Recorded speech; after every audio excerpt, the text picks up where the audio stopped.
Hello there. I'm Emily. And I'm Kayla. And we just want to talk movies. And welcome to our second episode of Season 3, where we are going to discuss our top 10 favorite films of 2024. I'm so excited. Yes. But first, we have news. So, I don't really have much, so I guess I'll go first, because I think Kayla has big news.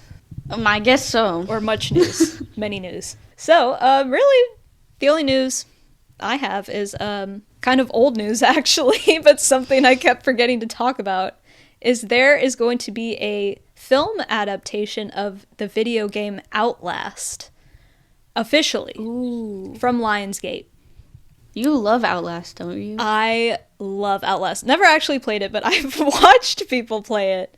And Markiplier. Yes, Markiplier and what's his name? Jacksepticeye. Oh, You forgot his name. Wow. Okay. Anyway, I'm so excited. I've been asking for this forever. I think Outlast is such a crazy concept. Well, it's like it's a pretty typical concept, but what they do with it is just insane, and the level of violence, like, I've never seen that before in anything. So I hope that they keep that tone and bring it to the movie. I have faith that they will. A couple years ago, I would have been like, I don't think they will. But now with Terrifier and everything, I think they're going to want to up the violence a lot. So yeah, it's a good era to do this movie. Yes, I'm really, really hopeful. I can't wait. Have you seen, there's a trailer for a movie called Until Dawn? Isn't that a horror movie or a game too? Yes, I have heard of that. I don't know much about that game, but I know a lot of people. The movie doesn't look very good. Yeah, I heard. I saw it in the theaters last night, and I was like, Yeah, can't say much about that one. I'm really not a video game person, honestly. It's just Outlast.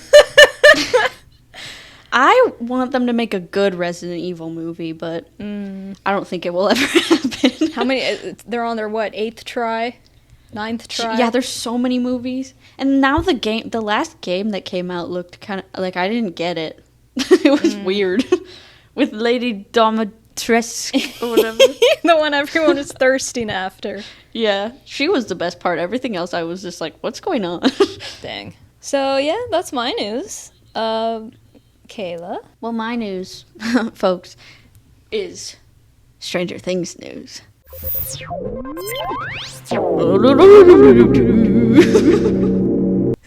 I keep doing weird vibrato at the end, and I don't like it.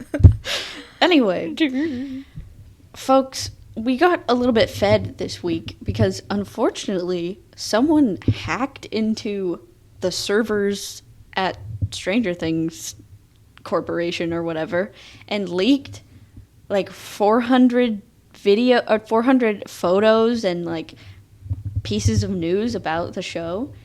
So I didn't look at everything because I'm not on Twitter because no thank you. Wait, should I take my earbuds out? I don't want to be spoiled.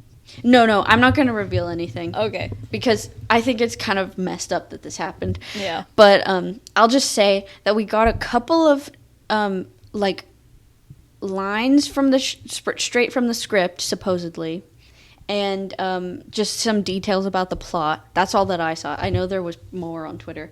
And then what I did see and what I liked was there was some like posters and promotional material that got leaked, and it looks pretty cool. Oh, and some literal stills from the show, which were also very cool and exciting. I mean, it looks like more of the same. It just looks like everyone is teaming up together to kick some butt, and I like everyone's outfits and their looks. There was one screen cap where Lucas and Mike were in the frame, and they were both in like post-apocalyptic, we're going to war garb, and I was like, yes, this is what I've been wanting.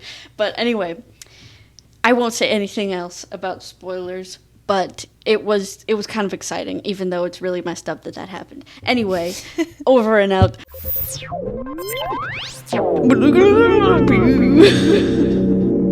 Okay.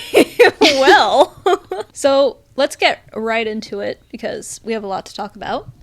Oh, yes. Who? Listen, can I just say? Yes? This, I can't believe how long 2024 was. Because are you telling me that the first movie we saw in 2024 was Night Swim? That was 500 years ago. And spoiler, Night Swim was my favorite film of the year. It never got better. Nope. It was only downhill from there. No, but 2024 was a journey. We were feeling hopeless those first 3 months. And then around April, and then another burst in the summer, and then a big burst like the last couple of months where it was all bangers. It was just a roller coaster, and there were some real highlights this year. And I would say overall it was a very good year for film. Yeah, I agree. When it first started, I was like, this is the worst year for film. Yeah, by the end, I'm like, really that was a decent dunking year. on it. Yeah, when I went back and actually looked through everything, I'm like, oh, actually quite a bit. I had some struggles with what I had to cut from my list. Me too. I have a long list of honorable mentions that I'm not going to talk much about, but I'm just going to name them because I felt bad leaving them off the list. Should we start with that or go with the list first and then do honorable mentions? I think we should start with the list and then do honorable mentions. I think that's what we did last time. That sounds... I like the narrative of that better. Me too. Okay, well, I'll go first. Okay. Because Kayla's not going to want to say I'll go first. Okay. Yeah, you know me too well. Yep. Okay, so my first movie, number 10, shocked that I liked this and shocked that it made it onto my top 10 movies, but it is Lisa Frankenstein. Oh. When this came out, I was like, oh, cringe. It's like a rom-com that's pretending to be a horror movie just for all the Riverdale fans, and I did not see it. I didn't want to see it. And then, I don't know what it was. I was just feeling really romancy. I'm like, I want a new romance film to watch. Why is there nothing to watch? I'm like, oh, well, maybe I'll give Lisa Frankenstein a try. And right away, I was like, oh, I think I'm going to like this. I love the aesthetic. It kind of feels like a modern Corpse Bride type with the gothic, but then it's also, you got your cute pinks and bursts of color in there. It was very 80s. Yes, the outfits. I want all of them, please. I thought that the romance was really, really cute.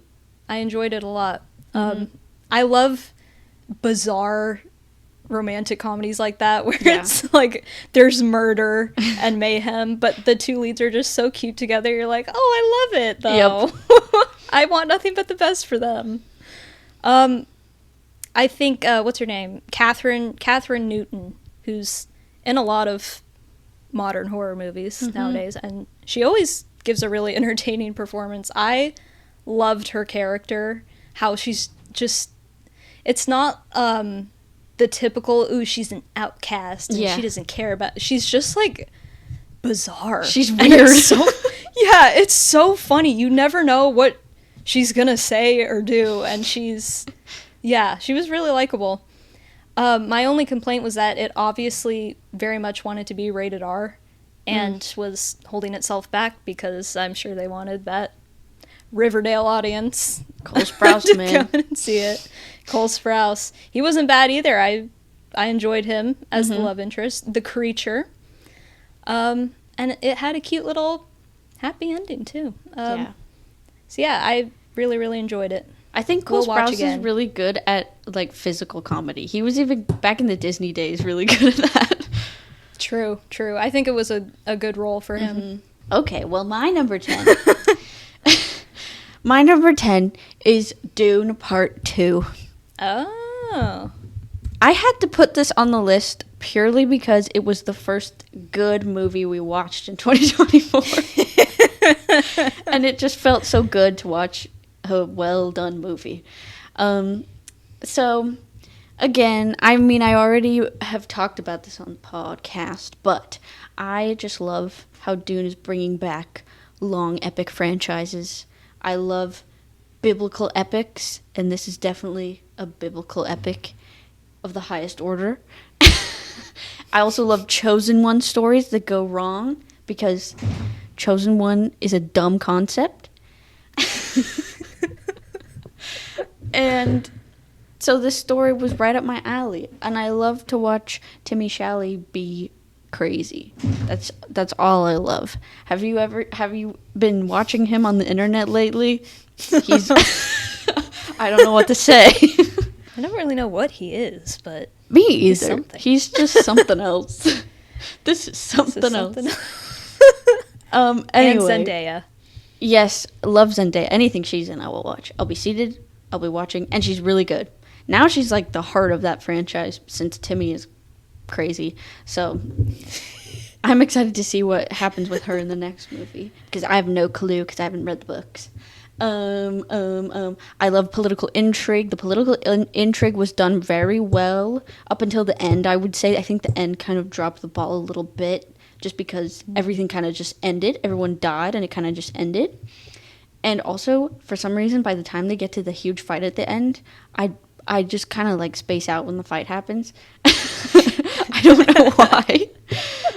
But the fight looks cool, so...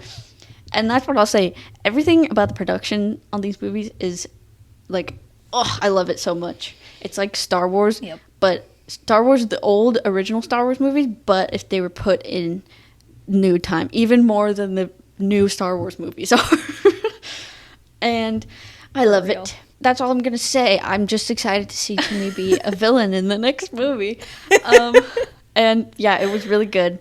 I loved it all. I love a big, complicated story, and it was fun to watch in theaters. Definitely a theater experience movie. So that was fun. Anywho. Moving on to number 9. My number 9 is Magpie, starring Miss Daisy Ridley. Created by Miss Daisy Ridley. Mm-hmm. Yeah. This was such a fun role to see her in. It was. That unhinged performance, slowly descending into madness. And I was right there with her. Yes. It's definitely a female rage movie that you can get behind 100%, because it has, I think, one of the most aggravating movie husbands of all time. And that's saying something. Yeah. Because movie husbands can be not great. But this man was an absolute fiend. He was. But this, I love the psychological aspect of it, and it's kind of like a thriller, but to me it felt a lot like a black comedy, because it has like that dark British humor to it. I just found the whole thing really funny, which I'm wondering if I'm a bit insane. Because everyone's like, oh, it's this dark thriller. And I'm like, it didn't feel like that dark to me. It felt really funny. But there's also there's really emotional moments and commentary about isolation and postpartum depression. Yeah. I was thinking post-mortem. Post-mortem depression. I'm like, no, that's not it. All of that stuff, how difficult it is to be a mom alone with literally no one around. The support the effects system on the mind. Yes. And how I love the setting of the house, how this huge open space that it was, and yet the main character feels so trapped, and you feel just as trapped with her. Like, how you can't escape. She can't just leave her kids. She can't just move out and do her own thing because she doesn't work. She doesn't have her own money. Yep.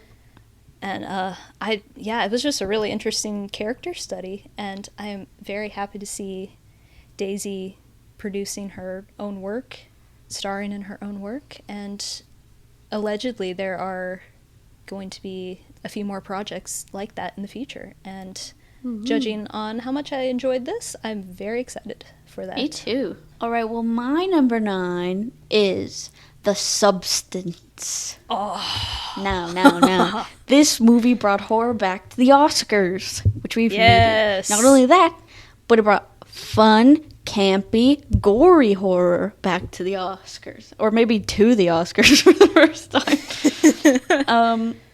I just love how so much of the imagery in this movie has become iconic, and like you see it and you know what it's from, and it's just so widely referenced in pop culture now, which is so cool, especially when the movie is not a sequel or a prequel or a requel or a reboot or anything like that.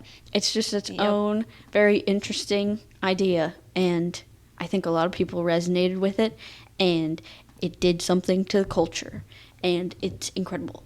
And what I really love about it, the more I think about it, is just how they weren't afraid to go there with the gore and just make the women's bodies a spectacle, but in a horrifying kind of way, which kind of like throws it back into your face, because society often makes women's bodies a spectacle, but in a different way. So when you see it and you're like, I don't want to see that, it's like, ha, see? And I just loved it so much. And it was definitely a ride. And I don't see myself rewatching it too many times. But it will stay in my brain for a really long time. Moving on to number 8. Another one that kind of surprised me, but it is going to be the American remake of Speak No Evil. Oh, wow. I was not a huge fan of the original Speak No Evil. I saw what it was trying to do, and I appreciated it. It was like a well-made film and everything, but it was just like, it's not the kind of movie I enjoy. Because when I can see things 500 miles ahead of the characters who are supposed to be parents, it just makes me so frustrated. I'm like, why would I ever rewatch this? Because it just makes me angry. But of course, since that was a Dutch film, or Swedish? Wait, now I don't know. Whatever it was, like, in that culture, being overly, like, polite is a thing, so it made sense for that kind of a story. But in the American remake, that is the kind of final act I like to see when you're going to give me a story as uncomfortable and horrifying as this psychotic family and what they do to the families they lure in. Mm-hmm. Like, if you're going to show me that level, like, you can go super far into messed up for me. I don't care. But there has to be, like, something that makes it worth it. I need to see comeuppance. I need to see revenge. Brutal revenge. And we definitely got that with this remake. I think James McAvoy was the perfect choice for the dad. He plays psycho very well, as we've seen in Split. But here was, like, a whole other level. And I think this movie, in the same way as the original, built tension very well. It's still kind of like, the parents still suck. It's like, why would you do this? Why are you keeping your daughter around this? Clearly something's wrong, but you get that entire third act where it just is like, oh, finally, this is what I wanted to see. Where they kind of redeem themselves. Yeah, exactly. And it honestly feels like a very good companion piece with the original. I feel like you can watch the original and then watch this right after, because the original's like, okay, here's this really dark, hopeless, messed up story. And then in the next one, the remake, here's another take on that, but it going the way you would hope at the end. I think that's interesting that the American version is like, we have to give it a happy ending. It's so Hollywood of us. I know. And I completely am aware that it's totally Americanized and cliche and all that, but I can't help it. That's the kind of story I like. And it was well done. Like, it wasn't like it was bad. Yeah, exactly. So yeah, that is my number 8, Speak No Evil. All right. Well, I'm on number 8 too, right? Yes. Yes. My number 8 is A Real Pain, by the second feature-length film that Jesse Eisenberg has directed. Another one that's big during this award season. and it's basically about two cousins who go on a tour of Poland, and they're just like, because I think their grandmother was in one of the concentration camps, and so it's just basically them dealing with generational trauma and just their own issues the whole time. But it's also really funny. I really like the characters that Jesse Eisenberg writes because they feel very real, but they can also be like cartoonishly themselves, where it's like, yes, I know a person like that. Like kind of like an archetype, but also like, I don't know, the way that he writes dialogue is just so real that it doesn't feel fake. So I really like that, and I feel like this movie was sort of an improvement on When You Finish Saving the World, because it still had that character stuff that When You Finish Saving the World had. But I don't know, I just feel like the writing was kind of upped in this one, and the story was a little bit more engaging. And Jesse Eisenberg's character was probably too relatable for me. He played a character who is very anxious and controlling, and everyone doesn't like him. I was like kind of feeling bad for him, because I was like, I kind of do the things you do sometimes. But I think Kieran Culkin was definitely the standout, and he's definitely deserves all the nominations and awards he's been getting. He does a really good job of playing like really goofy, wacky characters who are really messed up on the inside and have like an awful childhood, and he's good at like bringing that vulnerability while still you can still laugh at him. So I really enjoyed. He was just very entertaining to watch in this movie, and it was very emotional, and I'm excited to see what Jesse Eisenberg does next, and I'm excited to see what awards it wins. Number 7 for me is Late Night with the Devil. Ooh. Was my number 1 for a little bit when wow. not many films were looking very good back in wherever this came out. I love a good found footage / mockumentary movie, and this was everything I was hoping. It's a simple story, nothing we haven't seen before, but the way it's done is just so old school and fun, and it was like, despite how familiar it is, it still felt like a breath of fresh air after everything we've been getting. Yeah, and I feel like it was still kind of inventive with like how it did what it did.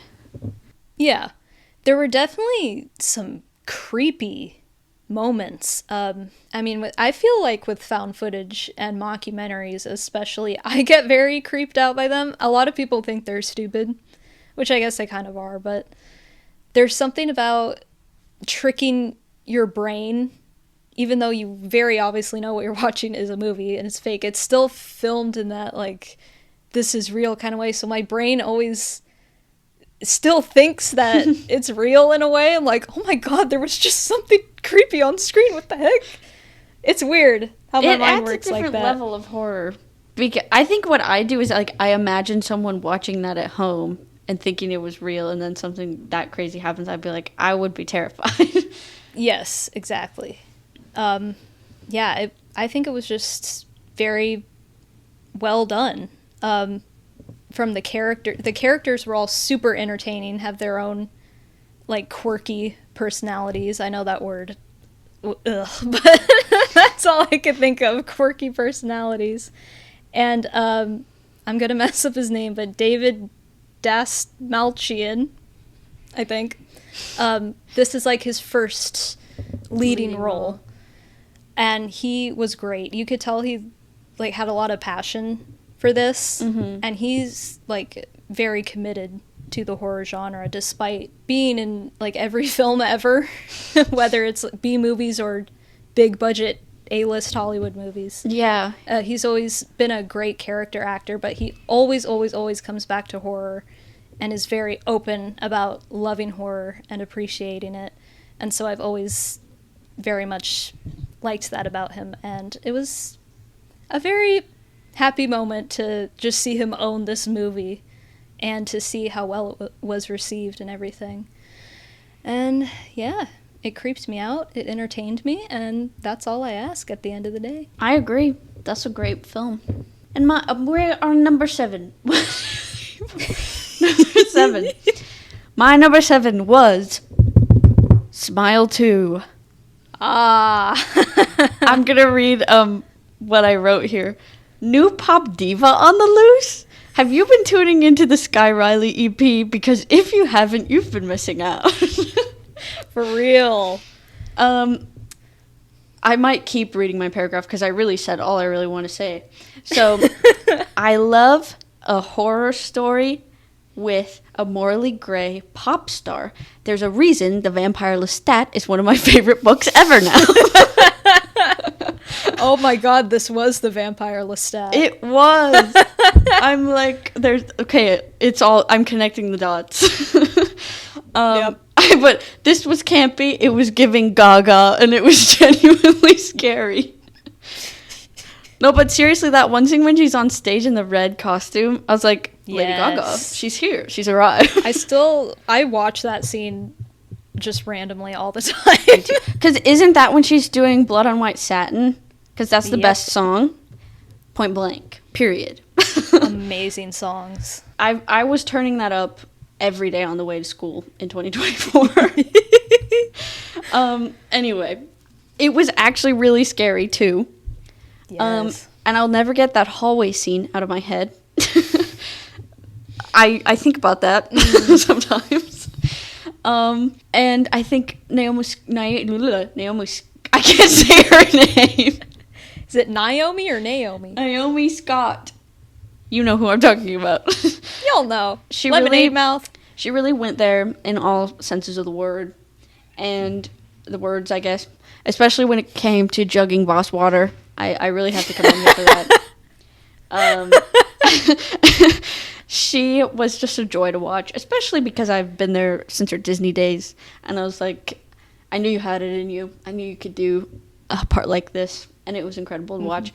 And it makes me want, her performance alone makes me want to rewatch the movie. So that says a lot. And I think they really stuck the landing this time, like they didn't for me in the first one. I think the first one, it felt kind of goofy out of nowhere, but this movie was so camp that the end like fit well. And it was even crazier than the first one, and I don't know, I just liked the effect better in this one too. It was crazy. It was insane. And it was a highlight, another great horror flick for 2024, and it just made my little heart happy. I'll speak more on it later.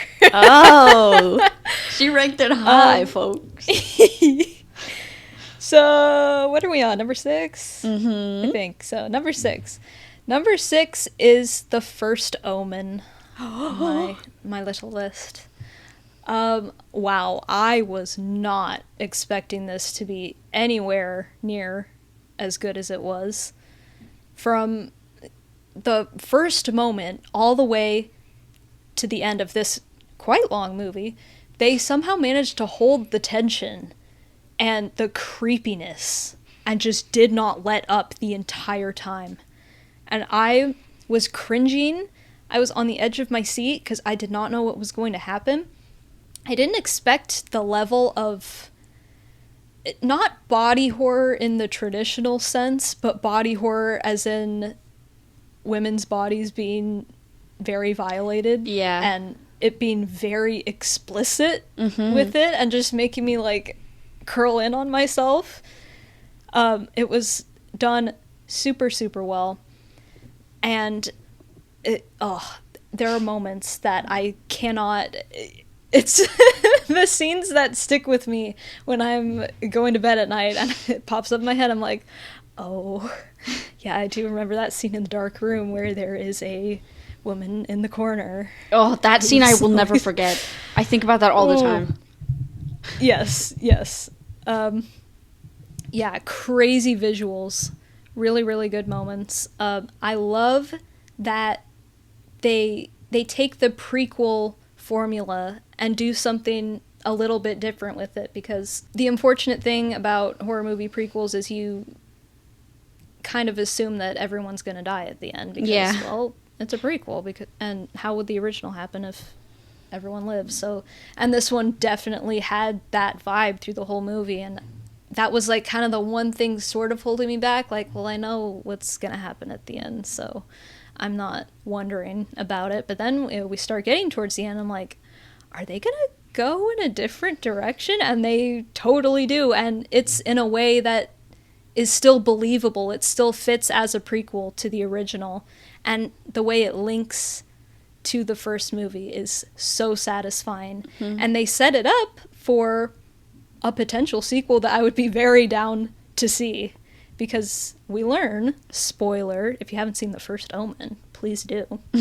But spoiler, we learn that Damien has a twin sister born at the same time as him. And that's so juicy. That's so freaking juicy. That is the juice, you guys. And assuming that it's sort of like a yin and yang situation where she would be like an angel or the epitome of good to potentially battle him. So I am hoping... Yeah, I'm hoping we get some of that in the future. But yes, The First Omen is my number 6 movie of the year. I'll talk more about that one later. My number 6, however, was Young Woman and the Sea. Oh. I know that you're going to talk about this more, so I didn't write a super long description. But what is her name? The girl it was Trudy. About? Trudy. So it's about Trudy Ederle, the first woman to swim the English Channel. And it was a lovely historical story with an excellent performance by Daisy Ridley, might I add. I'm doing like finger claps right now. So so this movie, it's like a classic sports story where you're like, you want her to make the goal at the end. And so you're like rooting the whole time. And once she finally does, you want to literally jump out of your seat and scream. But I feel like, because sports movies, not my favorite, but this one just had so much heart to it, especially because of Daisy Ridley's performance and really everyone's performance, that I was just so drawn into it. And like, I really felt that I was connected to these people, and the ending was so satisfying, and it was just so cool to learn the story, because I never would have known otherwise. And it's crazy that people actually do that. Can you imagine how many hours did she swim for? Like 22 hours? Something like that. Too many. I didn't even know the human body could do such a thing. That's insane. But yeah, it was just an excellent film. And I know we talked about this before, but we saw it in like a really old small theater, and it was just the perfect vibes, and it was so cool. So it was really good. I loved it. I will be talking much about that one. But for now, my number 5 movie is Smile 2. Yay, she's back. Gaga has already arrived. Back again. Yes.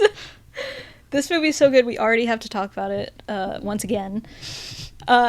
Yes, pretty much everything Kayla said. I love that it was about a pop star. One, because that's just such an interesting idea to take this type of story. And two, we get amazing songs and dance numbers and costumes. And I was like, yes.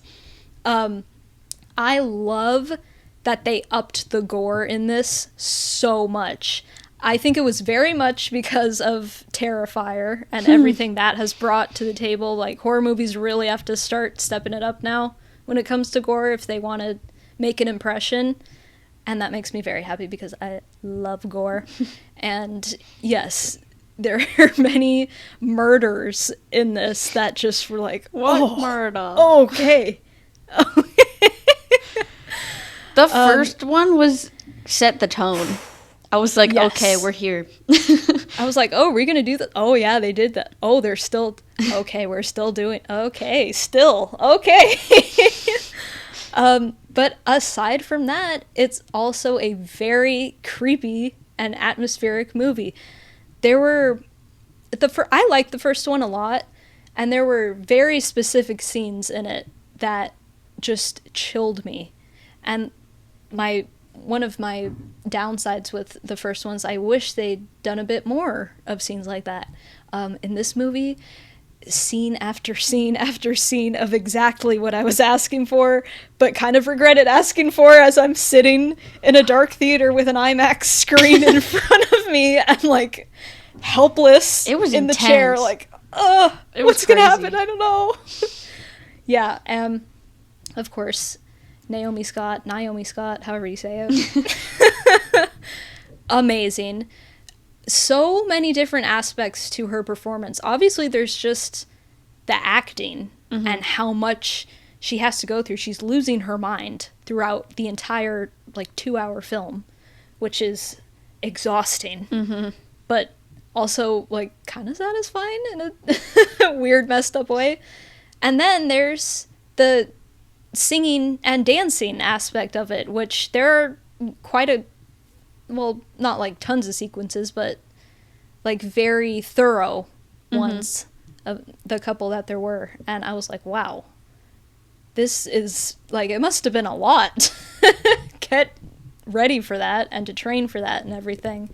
But yeah, it was amazing. I loved it, and it made me so excited for horror. Well, this and another film that came out around the same time just made me horror really is back, isn't it? It is. I loved how this one, as well as the last one, but this one especially, you're rooting for her so hard to get through it, even though they give her such a she did a really bad thing.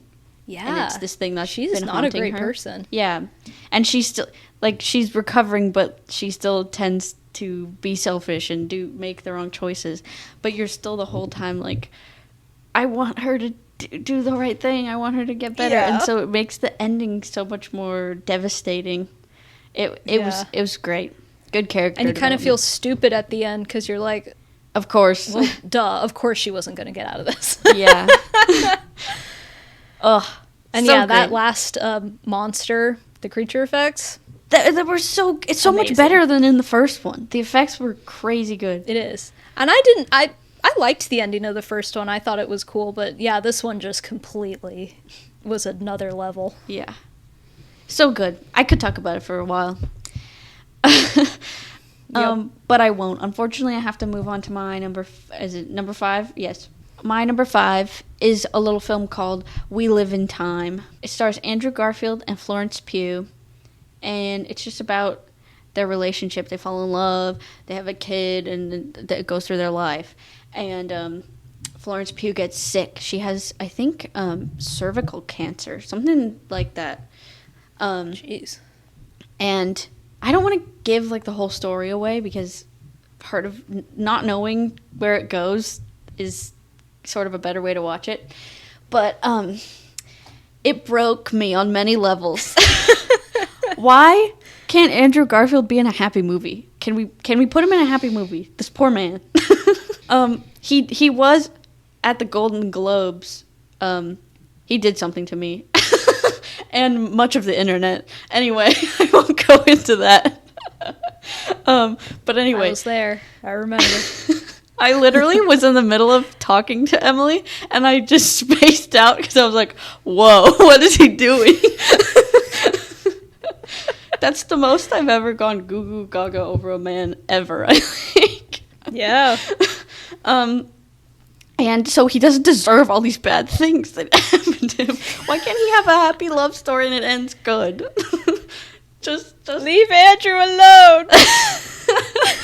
Anyway, back to the movie. The ending of this movie, I can't get it out of my head since I watched it. Also, there's a monologue, or there's sort of a fight scene that Andrew Garfield and Florence Pugh have, where it kind of turns into a Florence Pugh monologue that I also can't get out of my head. Because something about her character, I'll just give it away. If you haven't watched it, don't listen, but I'll explain. You haven't watched it, but I haven't watched it. I don't recommend it for you. I don't think you would like it because it's so sad. But anyway, she's officially going to die from this cancer. She's pretty sure that it's going to happen within the next year or so, I think. Andrew Garfield sets up like this big fancy wedding for them, and like she's gonna take a step back from work and she's just gonna focus on her family, but secretly she's like, I can't do that. So she's a chef, and she enters into this big chef competition thing, and it's like a lot of stress, obviously, for someone, especially for someone who's sick. And so she doesn't tell her family about it because she knows that they're just going to want to stop her. And so the big competition is on the same date as her wedding with Andrew Garfield, and I'm going to keep calling him that. And he figures it out because she finally tells him, and it's so heartbreaking. But she has this moment where she's like, I don't want my daughter to look back and be like, oh yeah, she's just my dead mom. I want her to look back and be like, my mom did something really cool. I'm gonna cry. Oh no! See, this movie sucks. It's awful. Forget it. Get it off the list. I know. Why did I even put this on here? But anyway, it resonated with me because I feel like often, especially with women, we're like taught to value. A good thing you're the editor. This is so funny. Anyway, we're taught to value family, and like we're supposed to be the mother, and we're not supposed to be super ambitious. But I made you cry. Oh my god. But as someone who like, I don't know, I really value like the hard work that I do, and sometimes I do prioritize it over my personal life, and it is bad. And so just watching that, it resonated with me so much. And then the ending was really depressing because she dies. Spoiler. But then you know what? At the end, I'm gonna cut all of this out. She has this special way that she makes eggs so that she makes sure there's no shells in the eggs. And at the end, Andrew Garfield is teaching their daughter how to do it. And so, like, that's her legacy, and it's so beautiful. Oh my god. I literally started sobbing during that. I wasn't expecting that. I feel like that should be my number one now. I know. Dang. Anyway, moving on. You went over your 3 minutes, but it's okay. No. I wasn't even expecting to. I wasn't going to explain any of that. I was just going to be really vague about it, but all of a sudden I was like, no, I need to explain this. You need to speak of it. Oh my god, that was embarrassing. Anyway, sorry, everyone. Give Kayla a moment to recover. I watched that movie like 4 months ago, and it still just made me start sobbing. I think I must be getting my period. That's crazy. Listen, when we watch Heartstopper, that's going to be you. Yes, and then if we have to talk about it on the next podcast episode, trust me, I don't know what I'm going to do. Okay, as Kayla recovers, I am going to talk about my number 4 movie, which is Abigail. We're going to change the tone a little bit. Such a switch up. So, Abigail. Remember when he's like, those are fucking onions? Yeah. Yeah. That's my favorite line. I feel like you need to watch that now to cheer up. I know. I have to watch Yellow Jackets tonight. Oh. That's not a cheery show. Dang. So, Abigail is the new take on Dracula's daughter, which I loved. I loved this so much. I didn't expect... It was a movie that the more I sat on it and thought about it, I started to like it more and more and more. And then we watched it a second time, and I'm like, oh, I love this. A crazy ballerina vampire little girl. Yes, please. Love it. I love all the epic Swan Lake music. I love the over-the-top, her doing the ballet moves as she's chasing people and murdering them. It was so camp. The gore. Listen. So camp. Lestat would have loved Abigail. Yes. R.I.P. Lestat, you would have loved Abigail. Popcorn. Yep. His spirit was definitely in this. Yeah, it's so goofy, so fun, so epic. The gore, amazing. Once again, you can tell horror movies are just really stepping it up with throwing buckets of blood at us once again. Yes. Like it was back in the days of yore. There was so much blood at the end of this movie. Yes. I would like to know how many gallons were used. It still doesn't beat out the Evil Dead remake. I'm not sure anything ever will. Oh, yeah. But you have Dan Stevens in here, which he started to be on my radar after the Beauty and the Beast remake. And I'd seen pop up and stuff. I'm like, okay, yeah, he's cool. But in this movie, like, I was like, oh, he's got range. Because this performance is unhinged and amazing. Yeah. And he was honestly the best part of the movie. He was. At first, I was hilarious. Like, what is he doing? I've never seen him act like this before. And then I was like, I'm into it. He brought everything to this. And I did see him in Cuckoo as well, which, once again, he brought the unhinged. So this movie, like, really made me appreciate him as an actor a lot. And actually made me want to seek out, like, more of his stuff.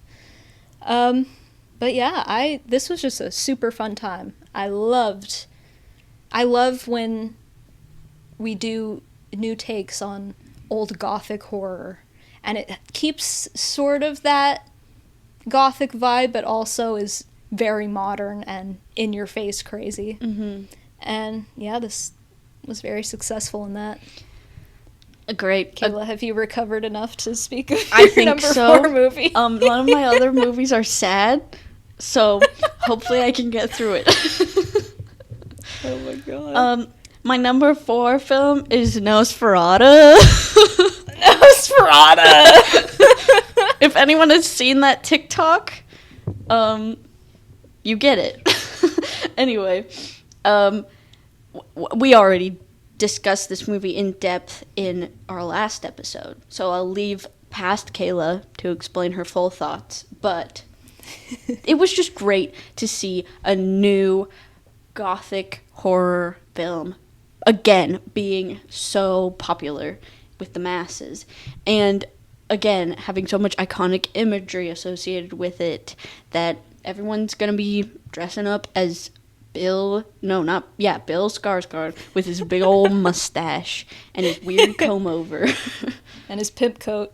I love Bill Skarsgård is such a beautiful person, but he always plays ugly dudes, and I love that. Yep. I love that for him. Anyway, I think I love a vampire story. You know me. I love a gothic story. You know me.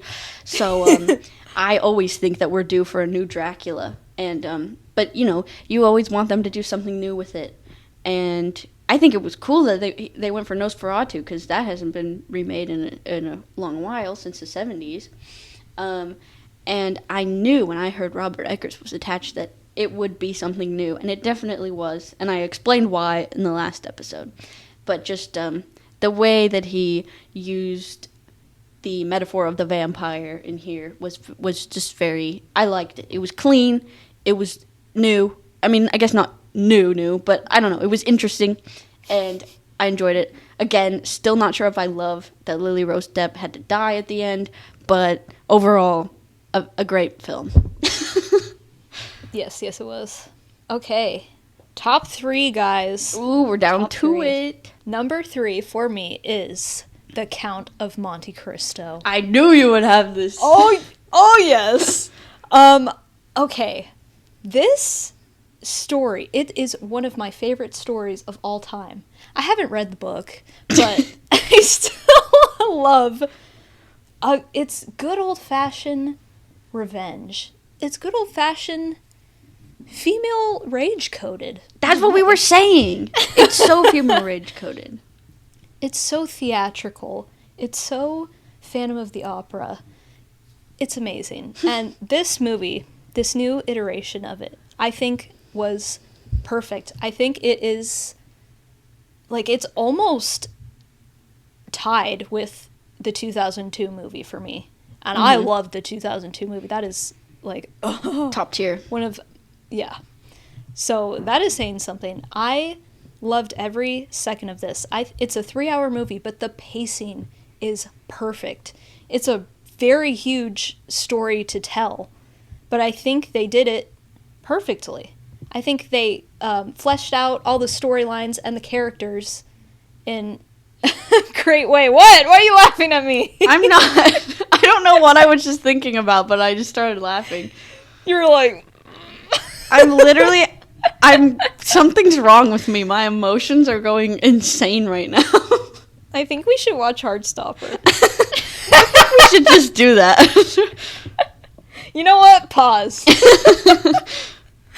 But yeah, it was just so epic and cinematic.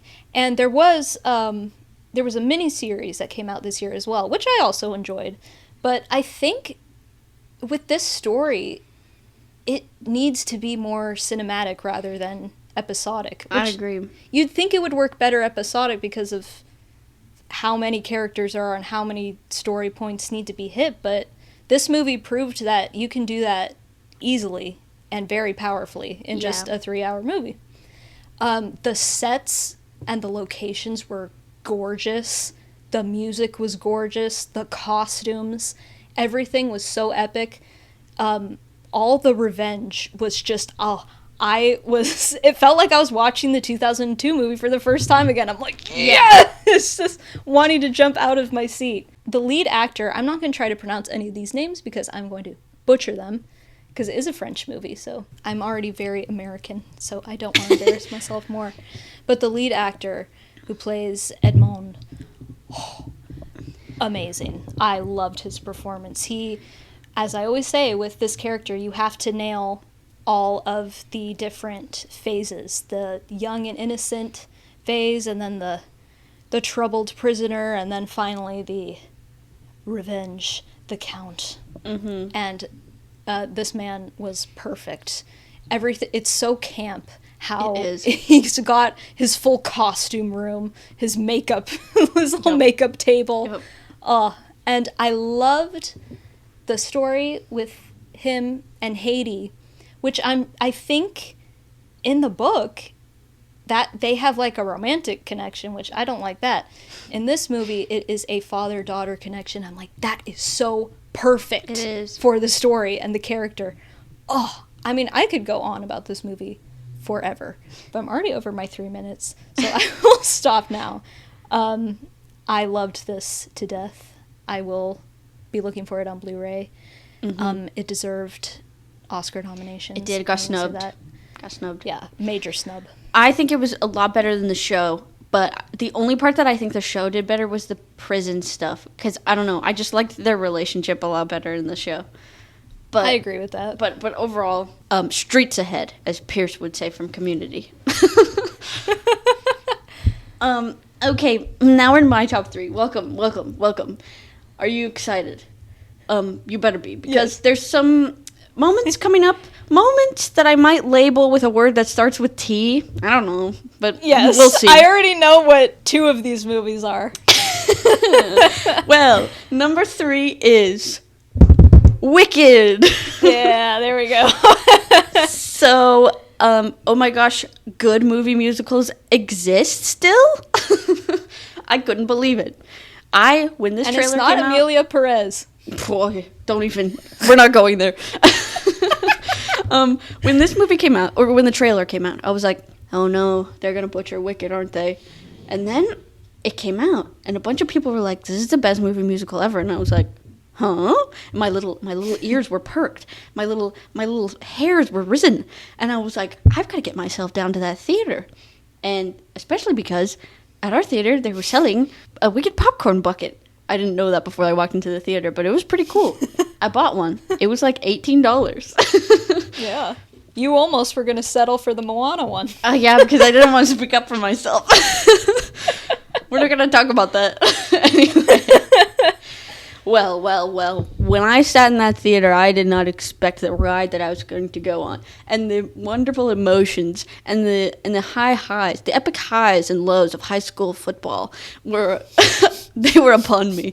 And the acting, the singing, the costumes, the sets, just the pure effort and love that was put into this movie is just so overwhelmingly obvious. And it's so nice to see that, especially in a musical that is 20 years old, over 20 years old, I think, at this point.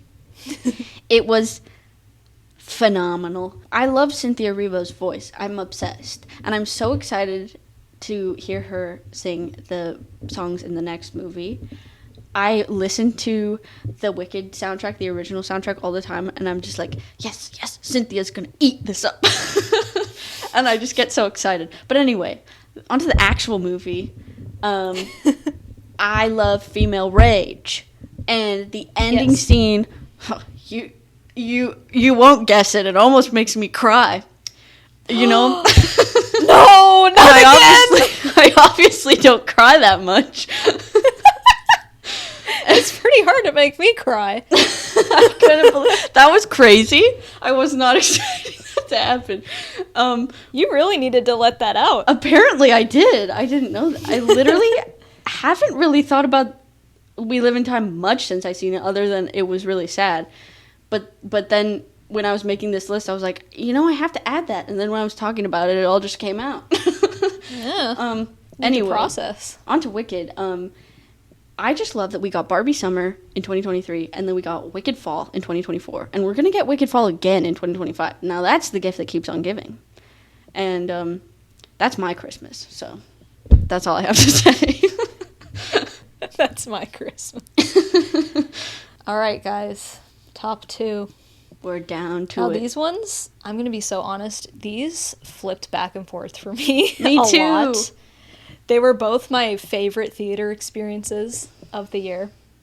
And both movies that after I finished watching them, I was like, this is why I love movies. Oh. So, these could honestly switch any day, but I'm going to go with the order I've decided on here. So, number 2 is Terrifier 3. Yes. Going from All Hallows Eve, where I'm like, this is garbage, I'll never watch it again, but that clown guy is really creepy, to watching the first Terrifier and being like, wow, Art the Clown is super cool, but they obviously don't really know what to do with him, so that's unfortunate. And then going to Terrifier 2, where I'm like, oh, this is where we need to be going. This is amazing. To seeing Terrifier 3 in the theater and just having the best experience ever. I thought seeing Terrifier in a theater would be so awkward, because I'm like, what kind of an audience are you going to be with? Yeah. But everyone there was loving it. Mm-hmm. I think Art the Clown has become just a cultural icon by now that we all just love him. We need to see him on the big screen.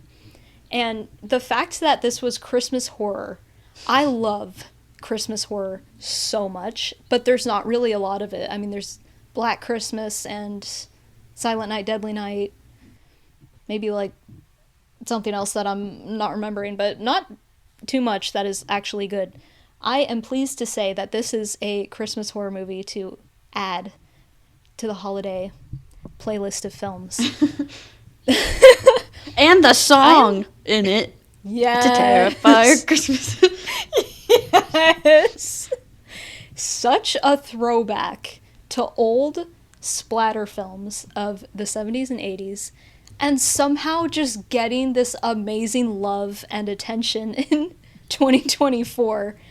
That is crazy and awesome to me. I'm so proud of everyone involved, because this is such a passion project for the creators, and they basically funded the second one through like crowdfunding. They said, people, hey, donate to this movie and we'll make something super special for you guys. And that happened. And that allowed Terrifier 3 to happen and become like a box office phenomenon, like the top movie in the country for a second, beating out a comic book movie, which is crazy. Like, I don't even know what to say as a horror fan. I never thought that this would ever happen, especially a movie like Terrifier that is so that over-the-top violence that you don't see outside of, like, Grindhouse movies. But now everyone knows what it is, and everyone loves it. And even though, like, of course there's controversy, it just makes it so much better because we're clearly in, like, a defining age of horror. Yep. This is gonna set the tone for so many movies. And will be talked about. Yes. It's like Friday the 13th or Halloween or Psycho. And that, to be a part of that and to, like, be going to the theater and see it as it's happening is so fun. Yeah. Yeah, Sienna in this movie, amazing. She's one of my favorite final girls ever at this point, which happened very quickly because I think just the way they write her and the likability of the actress, the fact that she can do her own stunts, it just adds something else to it. And then, of course, Art the Clown. Amazing. He's like the most crazy. You don't want to ever run into this man, ever. Of every horror villain, I'll take Jigsaw over this man, but you still just love him so much. You do. It's crazy. Even if he's shoving a chainsaw up a guy's butt, you're just like, oh, look at what this little glasses do. Yes, but the Christmas glasses. Yes. He's a fashion icon. He is. I'm so glad that I saw this in theaters, and yeah, it's my second favorite movie of the year. It was great. It's not on my list, but it was great. You were there. I was there, and I enjoyed it. Like, this is the first one that I was, like, into. For a lot of people, I think. My number 2 movie of the year is The First Omen. Were you surprised? I did forget about it temporarily, but I'm not surprised now that you said it. Okay. This is my favorite horror movie of the year. But horror in general was very top tier this year, so it was hard to decide. But this movie stuck with me. I mean, we already talked about the scene with the girl in the corner of the room and just the vibes. I mean, it wasn't the same vibes as the original Omen, but it was similar in the sense that, like, it's just this eerie thing that sits on your chest and you're like, ooh, this is creepy, and, like, Catholic guilt, and ooh. And what I love about this movie is it's like Rosemary's Baby, but the revenge actually happens. She doesn't just go along with it at the end, which is that's just great. Cause I like the idea of the woman raising the child, because it's like, am I gonna kill my own kid? I don't know. But just the fact that Rosemary didn't kill, like, her husband or any of the guys, it always has made me mad. So in this one, we get to see some of that revenge, a lot of that revenge play out. And yes. I just loved that. And I think that it was a great, I mean, there was sort of a couple movies that came out this year, I think as a response to some things that were happening politically in the world. And this one, I think, was the best at getting the message across of how horrifying it is to not have control over your own body and to just be absolutely taken advantage of in the most horrifying ways. And it was beautiful, and I think about this movie all the time because of that. And some of those images, like Emily was saying, it was very upfront about it. Yes. And it was very powerful. Again, not one that I think I would rewatch a ton, but one that is, like, constantly playing in my mind anyway. I loved it. And I love a horror movie where the main final girl or whatever, the main girl, has, like, a long black hair that keeps getting crazier and crazier throughout the thing. I was like, yes, this is amazing. They got some really cool shots with it. Yeah, it's like what they did with Malignant. It's like the same thing.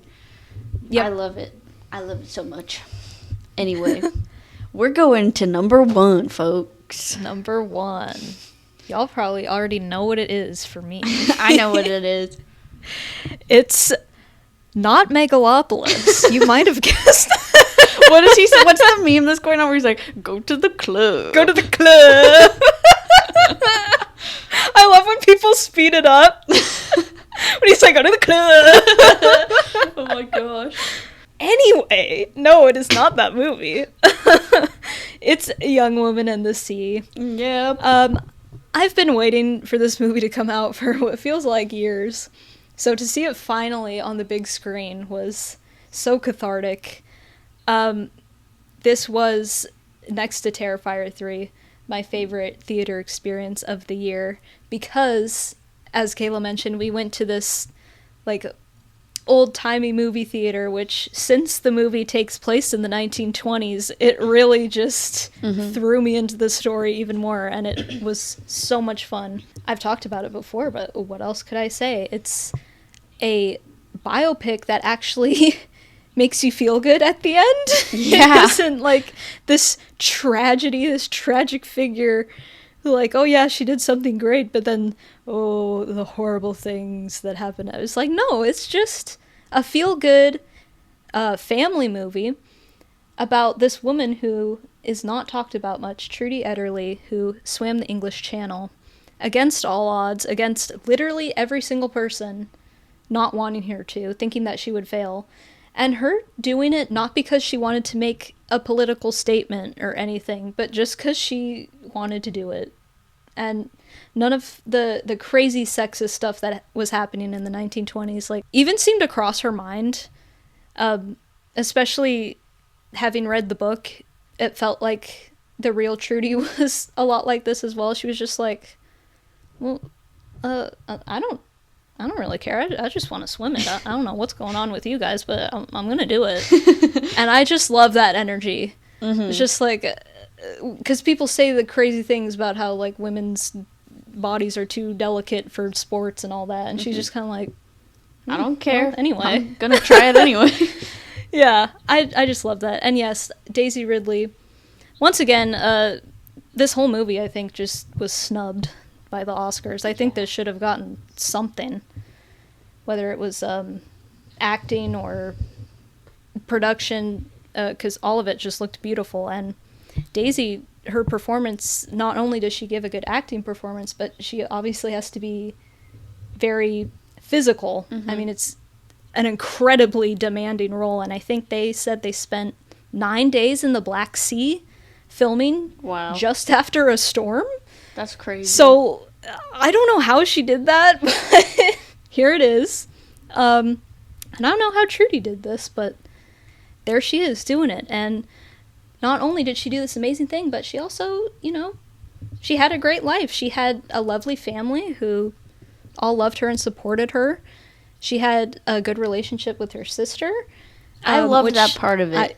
Yes, as sisters, we love a good sister story. Yeah. And so that was very fun to see. And it's one of those movies that's like, you can do what you want to do. And yeah, there might be sacrifice you have to make. Like, obviously, her hearing, she did go deaf from swimming so much. But to her, it was like, that's the trade I'm willing to make because swimming is what I want to do. Yeah. So it's a really inspiring story. How if a woman in these times could achieve that, like, what's holding any of us back today? Come on. Let's just do what we want to do. I just can't believe it. I just can't believe it that someone can swim for that long. I would die within 5 minutes. I would die. I can't do it. So I'm like, you know what? Why am I having all these doubts about it? I can't. I mean, I just want to be a writer. Mm-hmm. Like, you know what? I think I can do that. If a woman can swim across a whole channel and not die, then why can't I be a writer? I'm sure I can do it. So, yeah, just an amazing feel-good movie. Movie that I've been waiting to see for a very long time and was not disappointed. It was equal parts dramatic, epic, funny, entertaining, all of that. And I love a good historical movie as well as a good biopic. So yes. Yeah, that is my number one. Wow. She's finished her list, folks. And now it's my turn. I wonder what Kayla's number one is gonna be. All right. Are you ready for this? My number one movie of the year was Amelia Perez. No. It was Twisters. Oh, it was a Twisters moment. Were you surprised? I wasn't. Listen. This movie, we all just need good old-fashioned fun on the big screen again. A big good old-fashioned fun blockbuster. And that's what this was. That's all it was. And it was amazing. And it was a Twisters moment. And now everything in life is going to be measured by how much of a Twisters moment it is. That's how life-altering this movie is, okay? Yes. You understand me? You're on my level here? It redefined everything. Am I ashamed that my favorite movie of 2024 is a reboot? Well, maybe, but I don't really care. It was a good reboot. Yeah, it was a good reboot, and that's saying a lot. It's hard to make a good reboot. And, I lost my place in my paragraph. Oh no. This movie was just a source of joy in my life when I first watched it. For like the months after it came out, I was like, Twisters. What about that, man? Like, what about it? Oscar snub. Yeah. Wasn't it? It was nominated for a Golden Globe, though, I think. I can't remember for what. It was like a smaller award. Well deserved. It wasn't Glenn Powell. Yeah, Glenn Powell was there. He was there for Twisters and that weird Hitman movie he was in. But anyway. Oh, yeah. We have a very fun enemies to lovers romance. They don't even kiss, but somehow the chemistry is just off the charts. And it's just fun. Like, it's fun. Like can't we just have fun in 2024? The year of our Lord and Savior 2024. And we have Glenn Powell as a Twitch streaming, tornado wrangling leading man. What more do you want from a man such as him? In a wet t-shirt. Well, yes, then we have that scene. The first time I've ever been like, cowboys? Maybe. Exactly.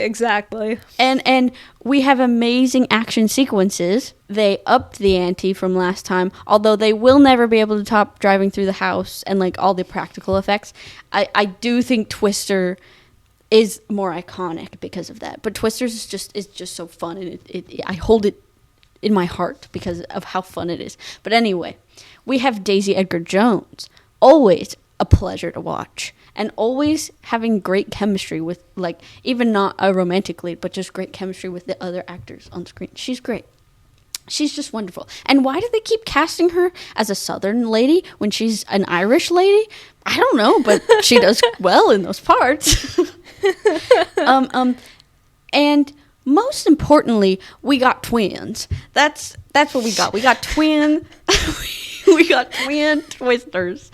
That's why it's called Twisters. Not the movie Twins with Arnold Schwarzenegger. No, not to be mistaken with the movie. But no, we got twin Twisters. We once again have evil, like, corporate people. I love the drama of the Twisters, the tornado wranglers, and I rest my case. I mean, if you don't like this movie, then I feel bad for you. And if it's not your number one, you're wrong.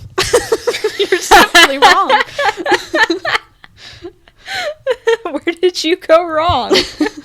I'd like to know. You need to look back on your life. Yeah, you need to just think about the choices you've made. And that was my list. All right, guys. That is both of our top 10 movies. Where's your honorable mentions? So my honorable mentions, I feel like I do have to shout out The Substance, of course. Don't get me wrong, I am overjoyed about the reaction to The Substance, how many accolades it is receiving. Demi Moore receiving the Golden Globe and the Critics' Choice Award. Mm-hmm. Yeah, I'm very happy about that because the movie honestly deserves it, and horror has deserved the recognition for a long time. It's just a type of movie. It isn't my type of horror, but I still respect it a lot, and I'm very happy about where it is in pop culture. Nosferatu and Wicked were very difficult for me to cut, but I'm probably sorry, I'm not the only person who doesn't have those movies on their list. I was thinking that, and I was like, I feel like the only reason I'm wanting to put them on is because I feel like people will think I'm uncultured if I don't. But I'm sorry, I am uncultured. I prefer Terrifier 3. That's okay. That's why you have me. I'm basic. I like Twisters is my favorite movie. That's true. I feel like your entire list, people are like, yeah. And then you get to your number one and they're like, oh, God. Listen, I can't help it. And not a movie, but I want to shout out Mary and George because it was phenomenal. Amazing. Deserved more recognition. We'll be rewatching it many times. I would love to rewatch it. Nicholas Galitzine is supposedly going to produce and star in another movie that sounds interesting. Have you heard about it?